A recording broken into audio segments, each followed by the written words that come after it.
그런 하늘의 일을 전하게 되었습니다. 니고데모에게 땅의 일을 말해도 너희들이 알아듣기 어려운데 하면서 말씀하시는 것을 우리가 기억하면서 이 말씀이 오늘 다소 어려울지라도 성령이 도우시기를 기도하는 마음으로 경청하시기를 바랍니다. 오늘 이 요한복음 1장과 3장을 본문으로 취급하면서 과연 성탄절이 무엇인가, 그리고 자기 땅, 자기 백성이라고 하는 이 한정적 용어가 어떻게 쓰여졌을까 하는 것들도 깨닫는 시간이 되시면 좋겠습니다. 오늘 여기 자기 땅, 자기 백성이라고 11절에 말씀하십니다. 이로써 이 단어가 우리 주님이 어떤 분인가를 드러내는 것입니다. 구세주로서 이 세상에 오신 예수님, 그분은 우리 모두의 왕이시고 우리는 그의 백성이라는 뜻입니다. 또한 이 땅은 이 세상의 소유주인 예수님의 것이고 온 세상은 또한 그가 창조하신 피조물, 그래서 하나님의 소유된 백성이라는 것입니다. 그런데 그들이 왕이신 예수, 창조주이신 예수께서 오실 때에 열렬한 환영식은 고사하고 도리어 외면했고 그의 출생도 몰랐으며 그가 나중에 자신을 드러낸 후에조차도 불순종하고 고집하여 하나님의 은혜를 받는 일에 기회를 놓치게 되었습니다. 그렇지만 이 세상의 모든 사람이 하나님의 백성인 것이 아니라는 것을 또 한번 말씀을 드리는데, 여기서 예수님이 오셨지만 아무도 영접하지 않았다고 그랬어요. 그러나 아예 없는 건 아니다. 예수님을 왕으로, 주인으로 영접하는 자들이 있었습니다. 그래서 그들은 백성에서 자녀로 신분의 변화가 옵니다. 아까는 자기 백성이라고 그랬는데 이제는 하나님의 자녀가 되는 권세를 주셨다라고 말씀하세요. 자, 자녀는 아버지의 집에 들어갑니다. 백성은 왕궁에 가서 있을지라도 밤 되면 다 자기 집에 가 있죠. 그러니까 이 세상의 모든 사람을 하나님은 만드셨으므로 자기 백성이라고 표현하실 수 있지만, 자녀라고 할 사람, 곧 아버지 집에 들어오는, 해가 지면 들어와서 함께 이불을 덮고 잘 수 있는 자녀로 삼는 자는 주님을 영접하는 자. 그 영접이라는 말은 환영한다는 뜻입니다. 열렬히 환영한다. 기뻐서 환영한다는 거예요. 예수 믿을 때 그래서 이것이 있습니다.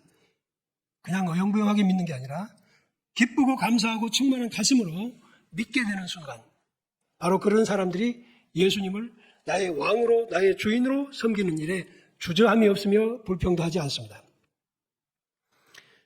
그럼 어떤 사람들이 그런가? 아까 자기 땅, 자기 백성들에게 오셔서나 영접하지 않았다고 했는데 어떤 사람들이 그렇게 되는가? 어떤 사람들이 그렇게 될까요? 많이 배운 사람, 권세 있는 사람이 아니라 여기 분명히 말씀합니다. 세 가지 아닌 게 있습니다. 우리가 지금 그렇게 생각하시면 안 되는 부분이 있는데 13절 한번 읽어봐요. 세 가지가 나옵니다. 하나는 혈통, 또 하나는 욕정, 하나는 사람의 뜻. 이렇게 돼서 예수를 구주로 영접하는 게 아니라는 거예요. 아브라함의 후손이 아니라는 것이고, 남자와 여자가 만들어진 관계 속에서 태어난 생명이 그렇게 되는 것도 아니라는 것이고요. 사람이 원한다고 해서 되는 것도 아니다. 그 다음에 뭐죠? 끝에 오직 하나님께로부터 난 자다. 하나님이 작정하셨다는 뜻입니다. 그렇죠. 내 자녀는 내가 하는 것이죠. 그런데 하나님께로 난 자다. 이 한정으로 그들이 은혜를 받은 사람들은 예수님을 구세주로 아멘 하고 받아들일 수 있다, 그 말이에요. 자, 이 부분을 요한복음 3장에서 어떻게 연장해서 말씀하시는가를 보게 됩니다. 요한복음 3장은 유대인의 공회의원이고 지도자인 니고데모가 낮에 들은 말씀들을 다 이해하지 못하여서 밤에 찾아와요.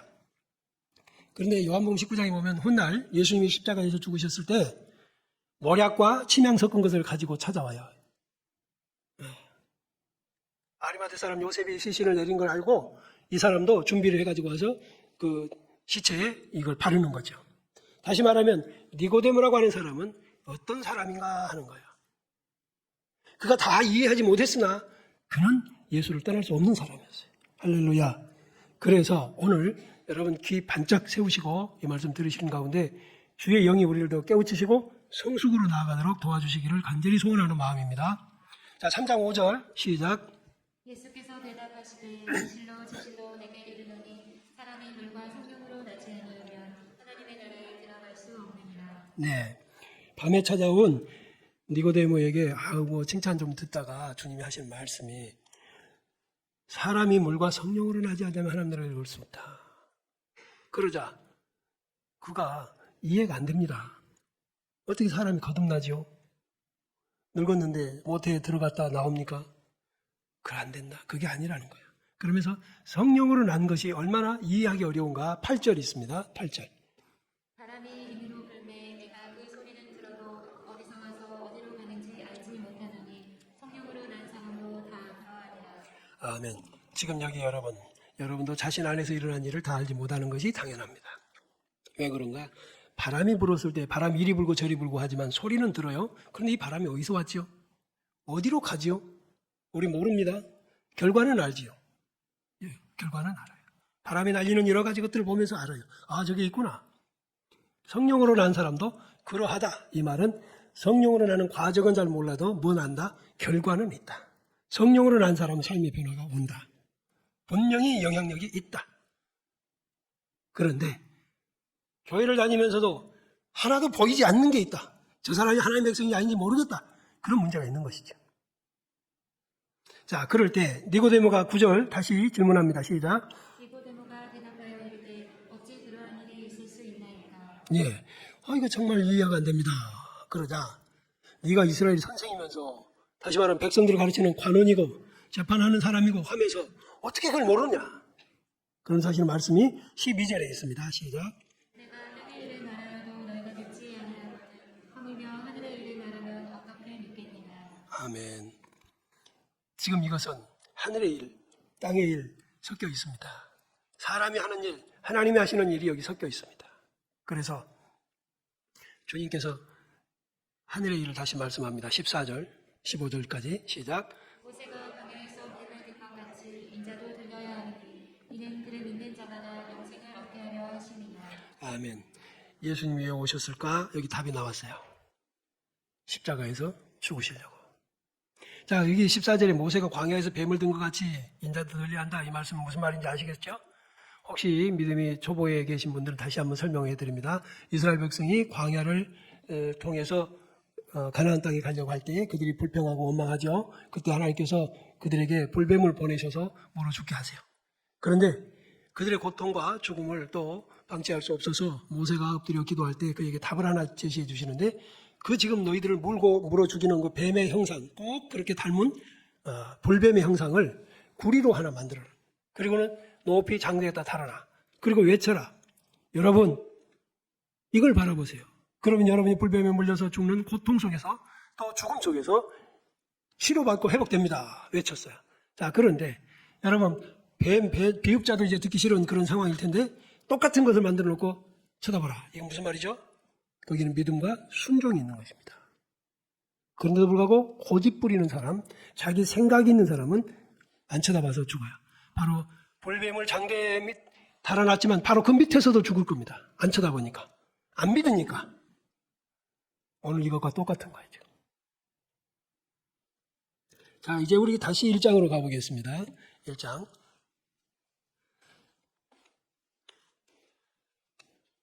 (9절) 시작. 처음에 있고 세상에 와서 각 사람에게 비추는 빛이 있었나니 주님이 오셔서 이제 어두움을 깨뜨린다는 말씀이에요. 어두움. 그 어두움은 환경적인 어두움이 아니라 우리의 지혜, 우리의 깨닫는 것, 우리의 판단하는 것이 정말 무엇이 참인지 무엇이 거짓인지 저 분간 못하는 것. 그런데 우리 주님이 오셔서 그들에게 비추십니다. 그래서 그들이 누구를 알게 되냐? 결국은 예수 그리스도를 알게 되는 거예요. 사람의 비참한 현실을 알아야 돼. 구원을 받아야 된다는 사실을 알아야 돼요. 그래서 우리 주님이 그렇게 우리에게 비춰주시는데 모두가 이 빛을 받는 게 아니라는 사실을 자기 땅, 자기 백성 속에서 다시 한 번 더 강조해주고 계십니다. 모든 사람이 아니에요. 그 백성 중에서 누구? 자기 자녀로 만들어 가시는 사람. 그게 하나님의 계획 속에 있었지요. 자, 다시 이제 또 3장 5절로 이제 또 다시 옵니다. 자, 오늘 여기까지만 이제 오고 가면 돼요. 자, 5절 시작. 예수께서 대답하시되 진실로 진실로 내게 이르노니 사람이 물과 성령으로 나지 아니하면 하나님의 나라에 들어갈 수 없느니라. 아주 결정적인 말씀이에요. 이건 말고는 없어요.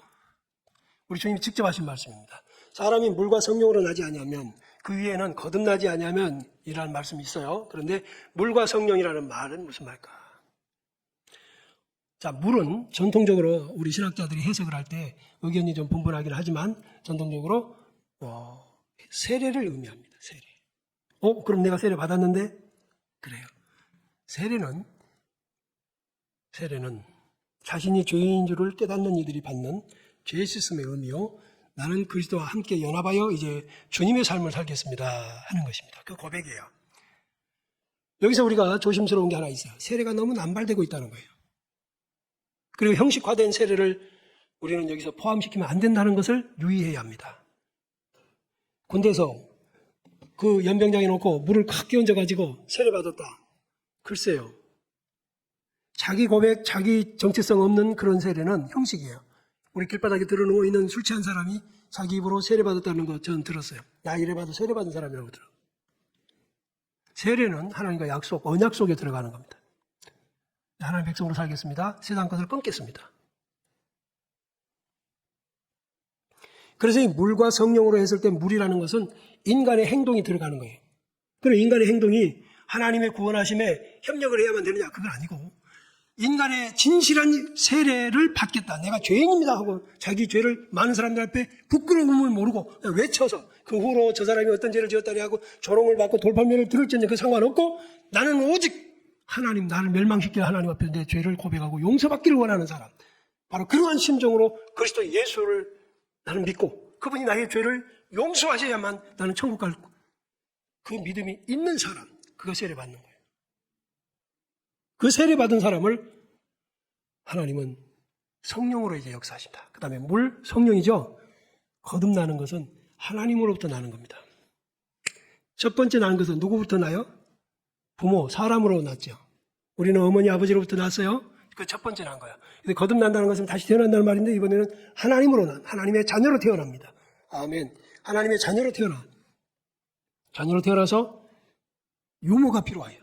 옆에서 도와주고 성장시켜 주셔야 할 성령이 계십니다. 그분이 우리를 가르치실 거예요. 우리를 붙들어 주실 것이고 우리를 인도해 주실 거예요.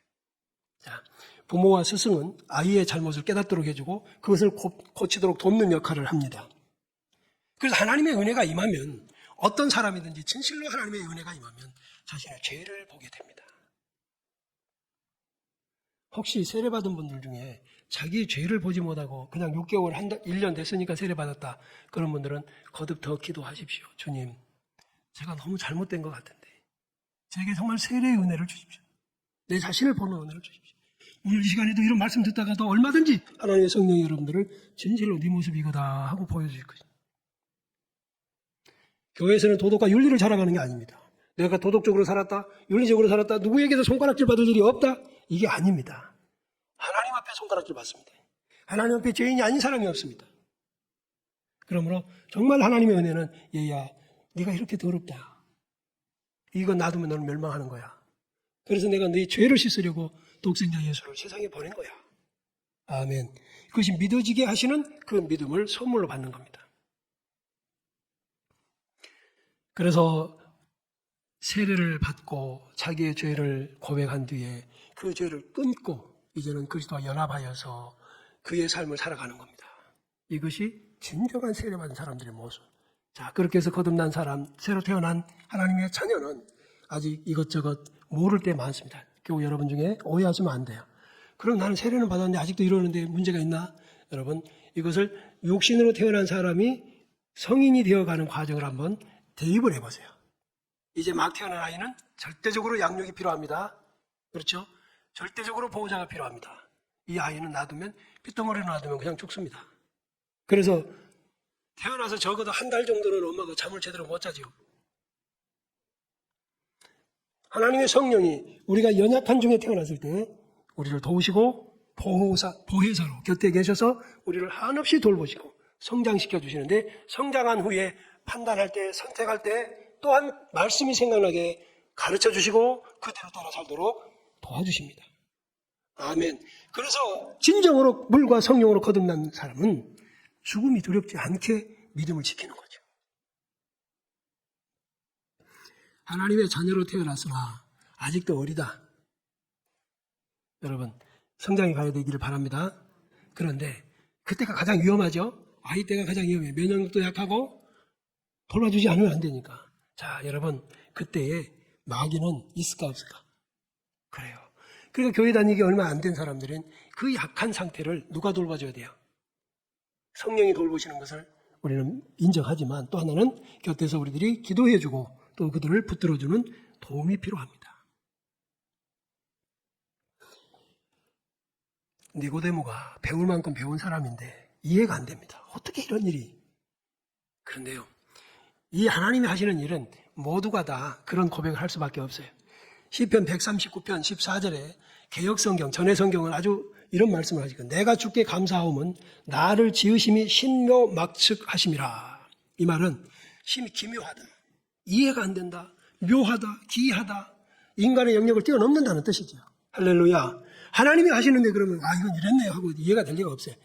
저와 여러분들이 거듭나고 믿음의 사람으로 살아가는 과정은 설명으로는 불가능한 일이다. 아까 바람이 불 때 설명할 수 없는 것처럼 이 바람이 어디서부터 왔다? 아무도 말할 수 없어요. 어디로 간다? 말할 수 없어요. 그러나 현상을 보게 되고 열매를 보게 되는 것입니다. 지금 우리 안에 그러한 언제부터 어떻게 주체가 되고 어디로 가고 있는지 알지 못하는 성령의 역사가 진행 중인 것을 믿으시기 바랍니다. 어떻게 그것을 내가 믿느냐? 어떻게 고백할 수 있느냐? 내 생각을 통치하지. 여러분들 다 정말 예수 믿는 사람들 어느 순간 성령이 어떤 것들을 할 때 여러분 성경 말씀이 생각나게 하실 거예요. 바로 그게 여러분 곁에 계신 성령이 도우시는 것인 줄로 믿으시기를 바랍니다. 그렇게 깨닫고 그만해야지 이겁니다. 이게 우리를 길러가시는 성령의 역사예요. 하나님은 자상하게도 우리를 한 번도 홀로 두지 않으세요. 과연 아이는 홀로 두면 안 되죠. 홀로 둘 수가 없어요. 지금도 여러분들이 다 이해하지 못해도 나는 하나님의 백성이다 라고 믿으시기 바랍니다. 그러면서 어떤 일을 할 때에 성경 말씀이 생각나고 우리의 생각을 통제해 주시는 거룩한 선택을 유도할 때 아멘 하고 받으셔야 됩니다. 마치 요셉이 성적 유혹을 강하게 받았으나 그 앞을 뛰쳐나가는 것처럼 우리가 그렇게 순종하여 사는 것, 하나님이 기뻐하실 일이고 하나님의 자녀다운 일입니다. 에베소서에서는 이 말씀을, 이 신묘막측한 일을 잘 설명해 놨어요. 또 에베소서 1장 4절을 한번 보겠습니다. 제가 읽어드릴게요. 곧 창세전에 그리스도 예수 안에서 우리를 택하사 우리로 사랑 안에서 그 앞에 거룩하고 흠없게 하시려고 그 기쁘신 뜻대로 우리를 예정하사 예수 그리스도로 말미암아 자기의 아들들이 되게 하셨다. 아멘. 그러니까 요한복음 1장 12절에서 자녀가 되겠다, 여기 아들들이 되겠다는 말이 맞지요? 그러니까 누가 예수 믿는다는 말이죠? 하나님이 작정하신 자들이 예수를 믿고 하나님이 작정하신 택하신 자들이 이 세상에서 하나님의 자녀다운 삶을 산다 그 말입니다. 우리에게서 일어나는 일이 아니라 처음부터 끝까지 하나님의 은혜다. 아멘. 그렇게 하신 이유는 뭐냐? 그 에베소 1장 6절에 보니까 이는 그가 사랑하시는 자 안에서 우리에게 거저 주시는 바 공짜입니다. 하나님의 자녀가 되는 일에는 믿음을 선물로만 받았으면 그냥 공짜로 그 은혜의 영광을 찬송하게 하려는 것이다. 구원받았음을 찬송합니다. 이 영광을 찬송합니다. 할렐루야. 제가 목사가 되기 전에 도덕적이고 윤리적인 삶을 살았습니다. 그리고 도봉산 제일기도원에서, 서울 도봉산 제일기도원에서 밤새도록 철야기도할 때 다른 사람들이 울부짖고 난리를 하는데 저는 돈을 똑바로 뜨고 하나님, 내가 왜 죄인입니까? 술 마시는 거, 담배 피우는 거, 롯된 짓 하는 거, 심지어 친구들하고 화투 치는 것도 내가 말린 사람입니다. 내가 뭐가 죄인이냐고. 뭐죠 그게? 사람의 기준으로 내가 죄 아니라고 했던 거예요. 근데 그날 밤 아무 역사가 없었어요. 야, 그게 아니야 하고 가르쳐주지도 않고 저는 그런 줄 알았어요. 그 냉랭한 가슴으로 신학교를 다니는 거예요. 그런데 주께서 때가 되면 저를 깨뜨리시기 시작하신 겁니다. 저는 지금도 목사가 돼서 일평생을 성직자로 살아왔지만 지금도 나는 하나님 앞에 서면 죄인입니다. 내가 부교육자 생활하면서 청년대학부 서울에서 인천에서 학생들, 처녀들 많이 만났잖아요. 그런데 그때마다 하나님이 지켜주신 것 지금도 저는 감사하고 있어요. 내가 이렇게 정결한 삶을 살게 된 것은 내 은혜가 아니야. 내 능력이 아니라 하나님이 그때마다 지켜주셨구나. 정말 감사하구나. 사랑하는 형제와 자매 여러분, 하나님의 은혜가 지금도 여러분을 이 자리에 모으신 줄로 믿으시기를 바랍니다. 그래서 에베소 2장 8절에서는 이 구원받은 것에 대하여 지금 조금 전에 제가 고백한 것처럼 자기 자랑 못하게 하려고 이렇게 말씀하세요. 너희는 그 은혜에 의하여 믿음으로 말미암아 구원을 받았으니 이것은 너희에게서 난 것이 아니오 하나님의 선물이라. 행위에서 난 것이 아니니 이는 누구든지 자랑하지 못하게 함이라. 아멘. 내가 잘해서 구원의 자리에 있다면 자랑할 거 없죠. 아주 자랑할 거 있죠. 감사하지 않죠. 그러나 내가 아무리 봐도 아니야. 그럴 때 그저 나 같은 것이 그거예요. 제가 그래서 지금도 설교 준비를 하고 설교단에 설 때마다 나 같은 걸 써주셔서 감사합니다. 저 기도합니다. 나 같은 걸 써주셔서 감사합니다. 주님, 제 마음과 생각과 뜻을 주장하셔서 주의 도구로 쓰십시오. 써주십시오. 제가 그렇게 기도해요.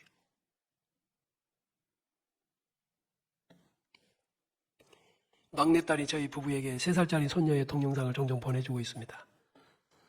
요 며칠 사이에는 인형 가게 앞에서 인형의 춤을 따라서 하는 그 귀여운 모습을 며칠 동안 봤습니다. 퇴근한 지네 아빠가 데리고 나와서 저 어른 키에 맞는 높이에다가 인형을 놔두고 버튼 누르면 춤을 추는 거예요.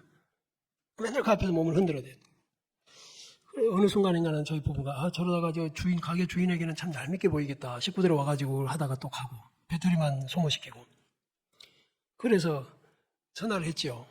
그거 하나 사주지 그러냐. 지금 성탄절도 됐으니 선물 우리가 사주마. 니들이 가난한가 보다. 그런데 대뜸 하는 말이 아니라는 거예요. 안 사줄 거라고. 왜? 같은 교회 다니는 몇몇 교우들과 이번에 성탄절에 대한 얘기를 했었나 봐요. 성탄절에 왜 사람이 선물을 받냐는 거예요. 난 놀랐어요. 성탄의 주인공이신 예수님이 선물을 받으셔야지. 뜨끔했어요. 덕분에 돈도 안 나갔죠. 교회 여러분, 근데 정말 지혜롭지 않습니까? 그러면서 성탄 선물로는 안 할 거라고 그러더라고요. 듣고 보니 옳은 것 같아요. 여러분 생각은 어떠세요? 진짜 이게 이 한마디가 저는 이 세상에 우리를 지금 다 드러내는 것이라고 봐요. 남의 생일에 왜 자기들끼리 선물 주고받아요? 맞지요? 제 생일에 여러분들께 막 선물 주고받으면 되겠어? 여러분 생일에 그러면 되겠어요? 근데 왜 우리는 이런 문화가 돼버렸을까요? 제가 전에 그랬어요. 문화가 되면 반성이 없다고, 자각이 없다고 했잖아요. 이런 세상에 주님은 왜 오셨을까? 자기 자녀.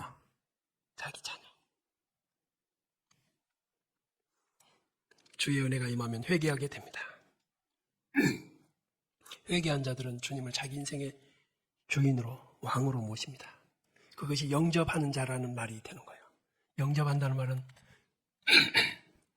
그냥 단순하게 그냥 어서 오십시오가 아니라 내 왕으로, 내 주인으로. 그러면 그때부터는 나는 삶이 달라져. 교회 여러분, 예수를 똑바로 믿으면 삶이 달라집니다. 정말 내가 주인이 아니요. 내가 하고 싶은 대로 하는 게 아니라 주인의 뜻을 따라하는 거예요. 교회 여러분 중에 다른 사람의 직장에 속해 있고 아르바이트도 하시고 그런 경험 있죠? 가서 여러분 마음대로 합니까? 주인 뜻대로 합니까? 정말 고집이 센 사람, 자존심 있는 사람, 자기 뜻대로 해봤자 당장 잘립니다. 가라고. 근데 왜 우리는 예수님을 주라고 하면서 나의 주인이여 하면서 왜 자기 마음대로 하냐? 예수님 나의 왕이라고 하면서 예수 우리 왕이여 하면서 왜 그 앞에 두렵지 않은가? 왜 그를 높이지 않는가? 왜 그의 은혜가 나를 생사를 결정할 거라는 생각을 안 하는가? 이제 우리는 이스라엘 백성만이 아니라 온 세상 사람 하나님이 만드신 하나님의 형상을 주신 모든 인생들을 하나님께서 구원받기를 원하시지만 그 중에 주의 백성들을 택하셔서 이렇게 구원의 백성으로 삼으셨음을 감사하고 그 안에 포함되어 있음을 정말 여러분 천번 만번 감사하시기를 바랍니다.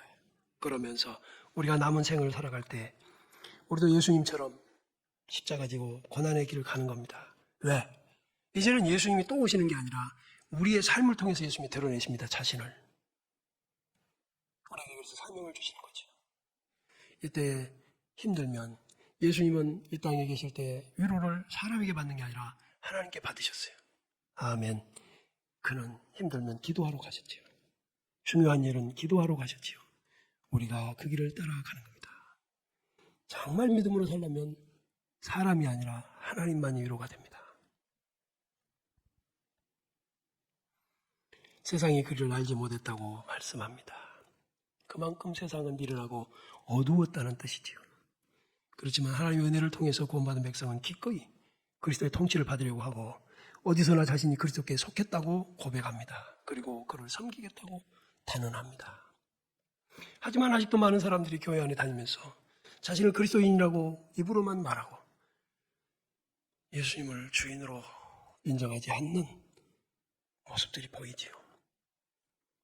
그리스도인이라는 말의 참된 표시와 속성은 예수님을 주인으로 모셨다는 뜻인 줄로 다시 한번 새기시기를 바랍니다. 자, 그러면요. 봐요. 주인이 누군가가 얼마나 중요하냐면 창세기 49장에서 요셉 앞에 사람들이 왔어요. 그리고 엎드립니다. 이제부터 우리는 바로의 종이 되겠습니다. 왜? 내리 7년 흉년을 겪어보니까 남은 게 하나도 없습니다. 여러분, 7년 흉년이라는 건 최악입니다. 그때 살아남는 자가 없어요. 엘리사 시대 때 도단성에서 자식을 잡아먹는 일이 있었지요. 흉년 때문에. 근데 다윗 왕 때에는 내리 3년, 연부년, 3년 동안 흉년이 왔어요. 근데 다윗이 그 통치 위기가 옵니다. 정치적 위기를 만나요. 3년인데도. 그런데요, 7년 동안에 자식 잡아먹은 일이 없습니다. 할렐루야. 누구 때문에? 요셉. 요셉 때문이라 알아. 그래서 그들이 와서 스스로 종이 되겠다고 하는 거예요. 자기를 한 거예요. 은혜를 한 겁니다. 우리는요. 우리는 예수님 아니면 지옥 백성이에요. 살아난 은혜 감사하고. 그러면 자연스럽게 우리의 가슴 속에서는 나는 주님만 섬기겠습니다가 되는 거예요. 나 같은 것을 지옥의 멸망에서 건지신 주님 앞에서 그 은혜가 내 가슴을 채우고 세상에 그 어떤 것보다도 귀한 가치고 행복의 가장 중요한 원인이 되는 것. 교회 여러분, 믿음 생활하기 역부족이고 힘들다 느껴질 때가 있을 것입니다. 근데 원래 우리도 멸망받을 수밖에 없는 비참한 신세였음을 아시지요? 그 가운데서 우리를 건지셨지요. 그리고 우리도 과거에서는 지금 우리를 괴롭게 하고 힘들게 하는 저들 세력처럼 살았잖아요. 그러면서 이제 이렇게 하시면 돼요. 내가 받는 괴로움을 여러분 너무 많이 기준 삼지 말고 저들이 지옥에 떨어지면 더 큰 괴로움을 받을 거라는 생각으로 우리 똑바로 살아야 됩니다. 저들 앞에 사명자로 살아서 저들을 영원한 지옥에서 건져낼 자로 살아내야 돼. 이게 성탄절이에요.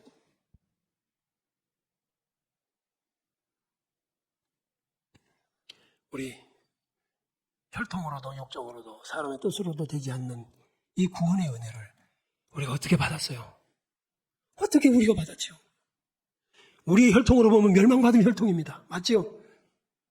우리 집안이 어떻게 구원을 받을 수 있겠다? 비록 지금 여러분 중에 2, 3대 예수 믿는 가정이었으니까 우리는 안 그럴 거다. 아니요. 그 이상가 봐요. 우리는 아무리 봐도 은혜입니다. 잘 정리하겠습니다. 니고데모가 이에 거듭나고 성령으로 살아가는 이 과정을 이해할 수 없었듯 우리도 그 부분을 이해하려고 할 게 아니라 영향을 받고 은혜를 누리고 살기를 바랍니다. 그리고 나서 우리 곁에서 우리의 믿음이 약한 것을 유모처럼 우리를 길러주시는 성령의 은혜 앞에 기대고 말씀을 주시면 받아먹고 판단하고 선택해야 할 때 지도해 주시면 순종하고 담대하라고 할 때 용기 백배해서 하나님의 능력으로 승승장구하는 주의 백성 되시기를 축복해 드립니다. 마무리합니다. 이번이 성탄절이 다가왔어요. 좀 더 성숙한 성탄이었으면 좋겠어요. 하나님의 자녀됨이 더욱 선명한 표식으로 새겨지는 기회가 되기를 축복해 드립니다. 여러분 곁에 사람들에게, 여러분 직장 동료들에게 성탄이 여러분을 통해서 선명해지도록 사명을 깨닫는 시간 되시기를 축복합니다. 이나서